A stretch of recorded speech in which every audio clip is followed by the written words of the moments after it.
He didn't say a word when he walked into the hospital room. Nora Halstead had been awake for 31 hours. Her hair was matted against the pillow. Her hands were still shaking, that fine, barely visible tremor that the nurses told her was normal after what her body had just been through. She'd had an emergency C-section at 2:47 in the morning, and the incision across her lower abdomen burned with every shallow breath she took. But she was holding her daughter, tiny, perfect, 7 pounds and 2 ounces of a human being who had her grandmother's nose and fingers so small they looked like they'd been borrowed from a doll. And her husband walked in without flowers. Without anything, actually. Just himself, Maxwell Price in a charcoal suit that he'd clearly taken the time to press, which told Nora more than she wanted to know about how he'd spent the hours she'd been in surgery. He stood at the foot of the bed and looked at the baby the way you look at something you're trying to decide whether to keep or return. "Nora," he said. That was it. Just her name. Not "she's beautiful." Not "how are you feeling?" Not even the perfunctory "I'm sorry I wasn't here," because he hadn't been. He'd arrived at the hospital 2 hours after their daughter was born. Nora's sister, Philippa, had held her hand through all of it. Philippa, who had driven 45 minutes in a February snowstorm while Maxwell had been. Where? Exactly. He'd said a work dinner. Philippa had said nothing at all, which meant she knew something Nora didn't. "She's healthy," Nora said. Her voice came out steadier than she felt. 7 pounds, 2 ounces. They're calling it a perfect delivery, considering. Maxwell nodded. He hadn't moved from the foot of the bed. He hadn't asked to hold her. Nora looked down at her daughter's face, at the dark lashes resting against those tiny pink cheeks, and she felt something shift in her chest. Not grief. Not yet. Something colder than that. The particular clarity that comes when you finally stop arguing with what you already know. "Her name," Nora said. "I'd like to call her June." Maxwell's jaw moved. You talked about Avery. I'm calling her June." He looked at her then. Really looked at her, maybe for the first time in months. His expression was the one she'd learned to dread, not anger. Exactly. Calculation. The expression of a man deciding how much something was going to cost him. "We need to talk," he said. "I just had surgery, Maxwell." "I know. But this can't wait." And that was when Nora understood. Fully. Completely. In the way you understand things when your body is exhausted and your defenses are down and there's nowhere left to hide from the truth. That her husband hadn't come to this hospital room to meet his daughter. He'd come to end their marriage. She just didn't know yet that she was the one who held every card. Nora Halstead had grown up in a farmhouse outside of Barrie, Ontario, on a property that had been in her family since her great-grandfather had broken the land in 1923. 240 acres of mixed forest and hayfield, and a creek that ran clear in April and went to a trickle by August. Her father, Gordon Halstead, had managed it his whole life the way his father had, carefully, stubbornly, with a particular brand of quiet pride that rural Ontario men carry like a second spine. When Gordon died 6 years ago now, he'd left everything to Nora. Not to her brother, Warren, who'd expected it and never fully forgiven her. Not to her mother, who'd moved to Kelowna by then and had no interest in frozen pipes and property taxes. To Nora, because Gordon had known, in the way fathers sometimes know things they never say out loud, that Nora was the one who would keep it. The property had sat quiet for most of their marriage. Nora and Maxwell lived in a downtown Toronto condo they'd bought together in 2019. The farmhouse had a tenant, an older couple named the Birches, who kept the place from falling into itself, and Nora drove up a few times a year to walk the fields and breathe in the cold air and feel like herself again. Maxwell had visited the property twice. He'd found it, in his words, charming but not practical. What he had never done, what Nora had never thought to explain, because why would she, was understand what that land was actually worth. In the last 4 years, the corridor between Barrie and the GTA had become one of the fastest developing real estate zones in Ontario. 3 major residential developers had been quietly buying up agricultural parcels. A provincial infrastructure project, a new transit line extending north, had been confirmed in the previous year's budget. And Nora's 240 acres sat directly in the path of where 3 of those parties needed to build. She'd received the first serious offer 14 months ago. She'd hired a land lawyer and said nothing to Maxwell. Not because she was hiding it, but because it wasn't his to manage, and she'd learned long before then that Maxwell had opinions about money that tended to expand until they filled every room they were allowed into. The current offer on the table was $4.7 million. Maxwell did not know this. Maxwell did not know that the condo they shared, which he'd structured as a joint investment, his down payment, her name on the mortgage, was, in terms of actual net worth, a minor footnote next to what Nora owned outright in Simcoe County. He'd spent 5 years believing he was the financial foundation of their marriage, and Nora had let him believe it, not out of deception, but out of something she'd only recently recognized as self-protection. She'd watched what happened when Maxwell felt he controlled something. She'd watched him manage her sister out of a joint birthday dinner because Philippa had opinions. She'd watched him restructure their shared finances twice without telling her until after. She had kept the land quiet because the land was hers, and she had learned, too slowly, maybe, that Maxwell Price had a way of making things his. He pulled a document out of his interior jacket pocket and set it on the tray table beside her bed. Nora looked at it. Her daughter made a small sound against her chest, the soft, reflexive noise of a sleeping newborn, and Nora shifted her arm slightly, holding her closer. "Separation agreement," Maxwell said. "My lawyer drew it up. It's standard. The condo gets assessed and we split the equity. I take the investment account. You get the RRSP. Clean and simple." "You came to the hospital," Nora said. "The morning after I had a C-section, to hand me divorce papers. Separation. It's not, Maxwell." Her voice was quiet, flat in a way it had never been with him before. "Look at where you are." He had the grace, just barely, to glance around the room. At the monitors still beeping softly at the bedside, at the IV line still running into the back of her hand, at the bassinet in the corner waiting for June when Nora's arms got tired. He looked back at her. He didn't apologize. "Who is she?" Nora asked, a pause, very short. "It's not. I'm not asking so I can be upset, Maxwell. I'm genuinely asking, who is she?" He said a name. Nora didn't recognize it. A woman from his office, it turned out. They'd been seeing each other for 8 months. He'd said she was important to him, which was the kind of thing men say when they want credit for honesty they should have had a year earlier. Nora looked down at June. "I'm not signing anything today," she said. "Nora, I'm not signing anything for the next 6 weeks, minimum. I just had surgery. My daughter is 11 hours old." She paused. "And I'd like you to leave now." He didn't move immediately. He stood there with the expression of a man who had prepared for tears or anger and had no script for this particular quiet. For a woman who had clearly already gone somewhere he couldn't follow. "We'll need to sort out the condo," he said. "We will," Nora agreed.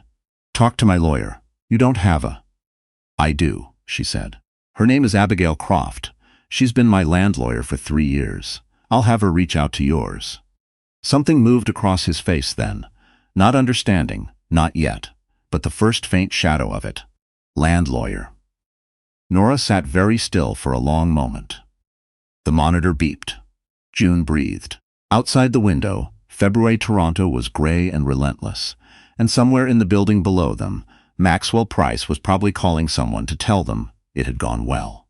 Philippa appeared in the doorway 20 minutes later, with a coffee and a look on her face that said she'd passed him in the hallway. "Well," she said. "He left papers," Nora said. Philippa sat down in the chair beside the bed. She set the coffee on the tray table, on top of the exact spot where the separation agreement had been, and looked at her niece's face. "You okay?" Nora thought about it, honest. "I think so," she said. "I think I've been not okay for 2 years and I just got tired of it." Philippa reached over and squeezed her hand. "What are you going to do?" "First," Nora said, "I'm going to sleep, and then I'm going to call Abigail." Abigail Croft had the kind of voice that made people on the other end of the phone sit up straighter. She was 61 years old, had practiced land and property law in Ontario for 34 years, and had an opinion of Maxwell Price. Formed entirely from the documents Nora had shared over the preceding months, that she was too professional to state outright, but that came through clearly enough in the length of her silences. She drove up to Barrie the following Thursday. Nora had been discharged 2 days earlier and was staying at the farmhouse. Her farmhouse, with Philippa and June, wrapped in the particular quiet of a property that had been her family's for 100 years. Abigail sat across from her at the kitchen table and spread out the documents. The current development offer had actually moved to $5.1 million, while Nora had been in the hospital.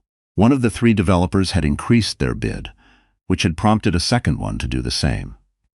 Abigail had been managing the negotiation quietly and professionally, and what she was now able to tell Nora, in the February light coming through the old farmhouse windows, was that if a competing offer were introduced, the number could realistically reach $6 million or beyond before the end of the quarter. The market hasn't seen a parcel this well positioned since the 4 and 27 extension, Abigail said. You have two parties in a quiet bidding war and a third who hasn't fully committed yet. I'd like to give it another 6 weeks before we decide. Nora was feeding June while they talked, had gotten good at it quickly, the way new mothers do out of sheer necessity, and she looked up at Abigail over her daughter's head. What does Maxwell's lawyer actually know? She asked. About the land, nothing, as far as I can tell. He filed the separation paperwork based on a joint asset assessment that lists the condo, the investment account, and the RRSP. There's a line item for other real property because Ontario law requires disclosure. He'd have had to declare it. But the assessed value they're using is the municipal property tax assessment, which is $480,000 for the house and the 240 acres. Nora almost laughed. It came out more like an exhale. And what's our current offer? 5.1, with room to move. They looked at each other across the old kitchen table. He structured the separation assuming I had nothing, Nora said. He structured it assuming he knew what you had. Abigail said, those aren't always the same thing. What happened over the following 8 weeks was not dramatic, in the way Maxwell had probably expected things to be dramatic. There were no confrontations, no scenes. Nora didn't go back to the condo. She had Philippa collect her things in 2 trips while Maxwell was at work, and she settled in at the farmhouse with June and the birches next door, and the silence of the fields, and the sound of her daughter breathing in the night.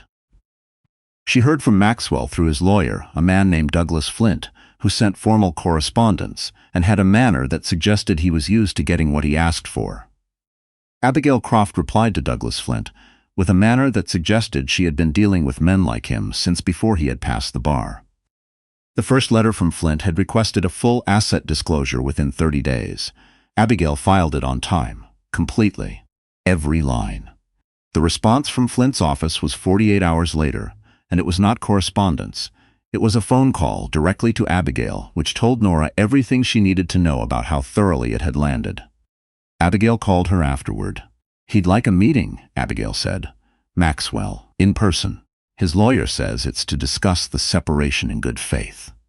What do you think he actually wants?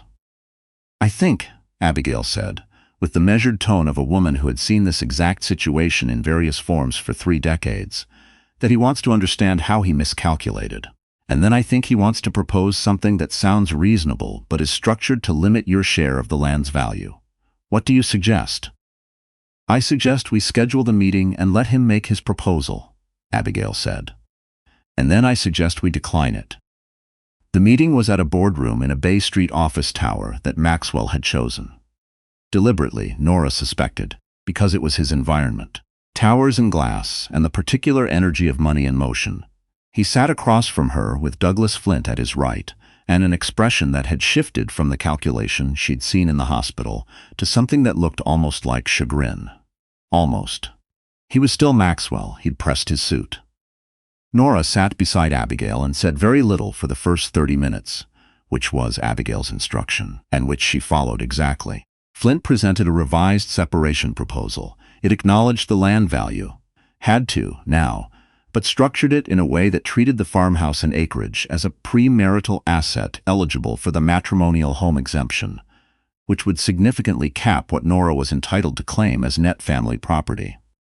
Abigail listened with her hands folded and her expression professionally neutral. When Flint finished, she said, "The farmhouse has not been a matrimonial home at any point in this marriage. Mr. and Mrs. Price have resided at a Toronto condominium throughout. The property in question is unencumbered agricultural land with a pending development offer. The premarital exemption argument has no foundation here." Flint said something about customary use and seasonal occupation. Abigail said something back that Nora only half followed. But that caused Douglas Flint to stop talking and write something on his legal pad. Then Maxwell spoke. It was the first time he'd addressed Nora directly since the hospital. He said he hadn't known about the offers. He said he thought they could still work something out that was fair to both of them. He used the word collaborative twice. Nora let him finish. Then she said quietly, "Maxwell, I'd like you to understand something. I am not angry with you. I'm not trying to punish you. I have a daughter to raise, and I need to be able to do that without spending the next 3 years in litigation.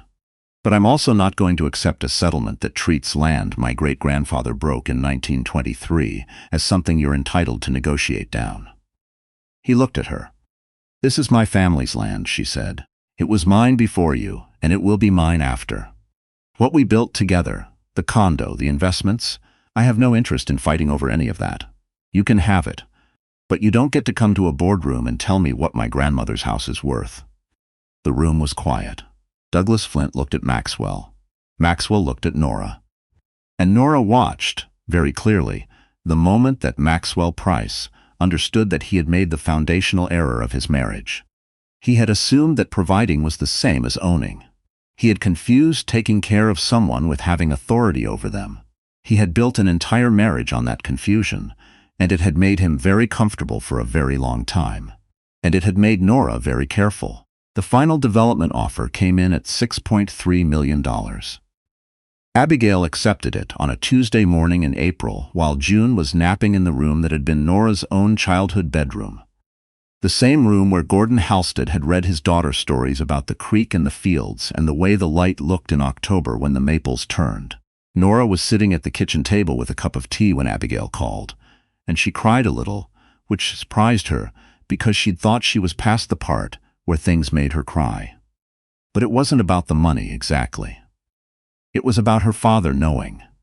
About the land doing what land does when you're patient with it. Not staying the same, but becoming what it was always going to become. The separation was finalized 6 weeks after that. Nora kept the farmhouse and a parcel of retained land around it. 40 acres, the creek, the tree line her grandfather had planted. Maxwell took the condo and the investment account, which was what he'd proposed at the beginning, and which was now, in the larger picture, a considerably worse deal than he had understood it to be when he'd made it. She didn't think he fully processed that until much later. Probably when he talked to someone who explained what $6.3 million in net proceeds looked like after taxes and legal fees. Probably around then.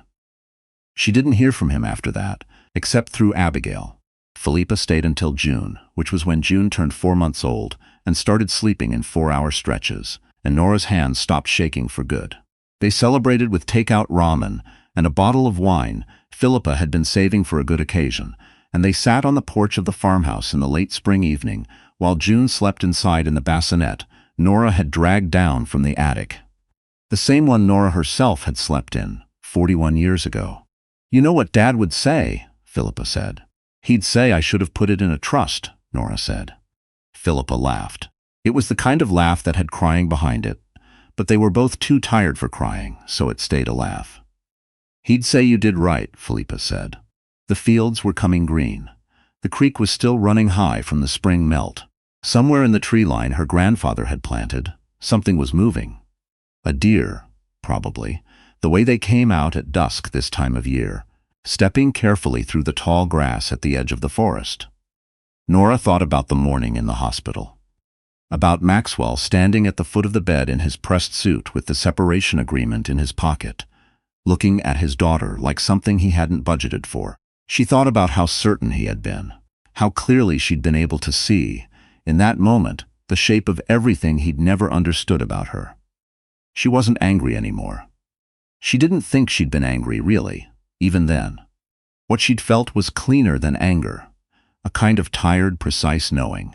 The knowledge that she had spent 5 years being careful with something that deserved more than careful, that she had kept her land quiet, not out of strategy, but out of some deep pre-verbal instinct for preservation, that her great-grandfather had broken this earth 100 years ago, and whatever came next for it, condos, transit lines, the future pressing in from the south, it had still given her the exact thing she needed, exactly when she needed it.